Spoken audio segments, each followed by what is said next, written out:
ആരോടും ഒന്നും മിണ്ടാനില്ലാതെ ഞാനാണെങ്കിൽ ബോറടിച്ചു. അയ്യോ എന്റെ പൊന്നു സമൃദ്ധി ഒന്നും പറയണ്ട. കുറച്ചു ദിവസമായിട്ട് നല്ല തിരക്കായിരുന്നു. ഒന്ന് നിന്ന് തിരിയാൻ പോലും നേരമില്ല. കോടതി, കേസ്, ഓഫീസ്. ഹോ, സത്യം പറഞ്ഞാ എന്റെ മനസ്സമാധാനം പോയി നിൽക്കുന്ന ഒരു അവസ്ഥയിലാണ് ഞാനിപ്പോ. കണ്ടില്ലേ, ഇതൊക്കെ ആ കേസിന്റെ ഫയലുകളാ.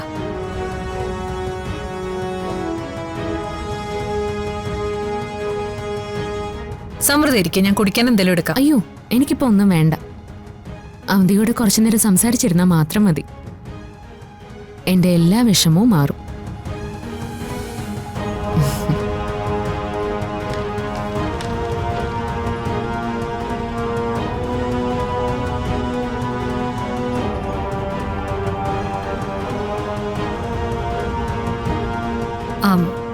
അതൊന്നും നോക്കിയാ നിനക്കൊന്നും മനസ്സിലാവില്ല.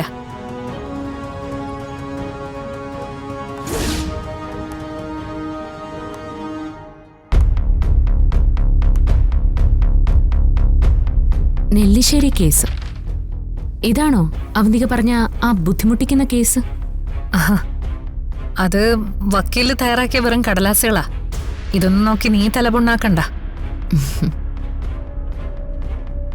അതെ അവന്തിക, ഈ റിപ്പോർട്ട് തന്നെയാ നിന്റെ ശവപ്പെട്ടിയിലെ അവസാനത്തെ ആണിയടിക്കാൻ പോകുന്നത്.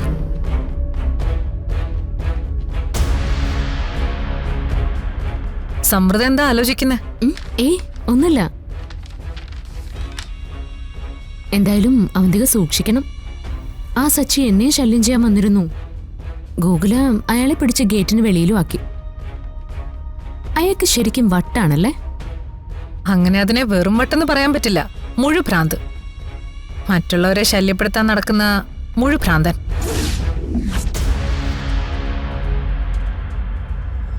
അതുപോലെ ഭ്രാന്ത് പിടിച്ച ഒരു വക്കീലിനെ ഇപ്പൊ കൂടെ കിട്ടിയിട്ടുണ്ട്. ആ വക്കീലിനെ കൊണ്ടിപ്പോ എന്റെ പേരിൽ കള്ളക്കേസ് കൊടുപ്പിക്കുക അവന്റെ പ്രധാന പണി. പഴയ പ്രതാപം പോയന്റെ അസൂയ എന്നോട്. അപ്പൊ എന്നോടോ? അയാൾ എന്തിനായിരിക്കും എന്റെ പിന്നാലെ വരുന്നത്? ആശ്രമത്തിൽ വെച്ച് ആ പൂജ മുടങ്ങിയത് മുതൽ അയാളെ കാണുന്നതേ എനിക്ക് ബുദ്ധിമുട്ടാ.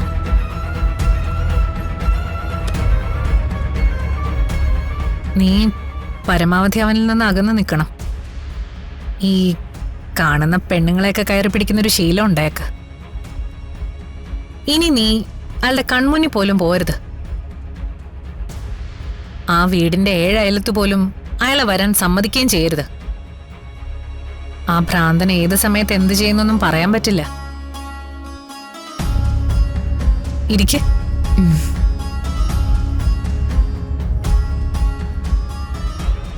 നിനക്കെന്തേലും സംഭവിച്ചാ ഗോകുലാകെ കഷ്ടത്തിലാവും.